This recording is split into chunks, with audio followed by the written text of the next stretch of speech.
नमस्कार. दिव्यांग किंवा गंभीर आजार असल्याची खोटी माहिती देत बदली टाळणाऱ्या जिल्हा परिषदेच्या शिक्षकांच्या विरोधात आता फौजदारी गुन्हे दाखल करून त्यांच्यावर निलंबनाची कारवाई केली जाणार आहे. नुकतंच ग्रामविकास विभागाने सोमवारी या संदर्भातील शासन परिपत्रक जारी केले आहे.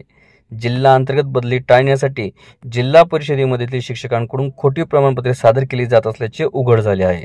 त्यामुळे ग्रामविकास खात्याने अशा शिक्षकांच्या विरोधात कडक भूमिका घेतली आहे. बदली टाळण्यासाठी बनावट कागदपत्रांचा आधार घेतल्याचा संशय असणाऱ्या शिक्षकांच्या फेरतपासणीचे आदेशही जिल्हा परिषदेच्या मुख्य कार्यकारी अधिकाऱ्यांना देण्यात आले आहेत. जिल्हा परिषद शिक्षकांच्या जिल्हांतर्गत बदलीच्या धोरणानुसार विशेष संवर्ग शिक्षक भाग 1 मधील शिक्षकांना बदलीतून सूट दिली जाते.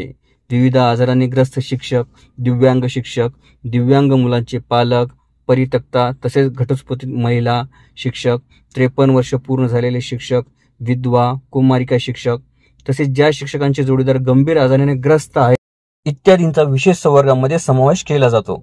मात्र विविध आजारांची आणि दिव्यांगत्वाची बनावट प्रमाणपत्रे सादर करून बदलीतून सूट मिळवणाऱ्या शिक्षकांचे प्रमाण जास्त असल्याच्या तक्रारी आहेत. तसेच न्यायालयानेही विशेष संवर्गाद्वारे बदलीपासून संरक्षण का दिले याचा खुलासा करण्याचे आदेश काही प्रकरणांमध्ये दिले आहेत. या पार्श्वभूमीवर ग्रामविकास विभागाने सर्व जिल्हा परिषदांच्या मुख्य कार्यकारी अधिकाऱ्यांना परिपत्रकाद्वारे पडताळणीचे आदेश दिले आहेत. ग्रामविकास विभागाच्या परिपत्रकानुसार विशेष संवर्ग 1 मधील शिक्षकांच्या दिव्यांगत्वाबाबत किंवा आजाराविषयी काही साशंकता आढळून आल्यास संबंधित शिक्षकाची जिल्हा शल्य चिकित्सकांकडून तपासणी करावी. तसंच दिव्यांग प्रमाणपत्र देताना दिव्यांग कल्याण विभाग आणि सार्वजनिक आरोग्य विभागाच्या मार्गदर्शक सूचनांचे पालन झालेले असावे.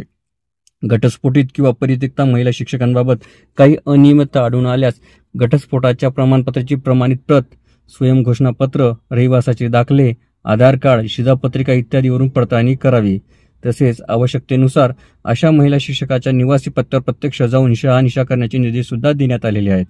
याशिवाय दिव्यांग आणि वैद्यकीय प्रमाणपत्रामध्ये घटस्फोटाच्या आदेशामध्ये तसेच परित्यक्त असल्याबाबतच्या स्वयंघोषणापत्रामध्ये काही अनियमितता असल्याचे आढळून आल्यास अशा शिक्षकांवर फौजदारी गुन्हे दाखल करण्यात यावेत.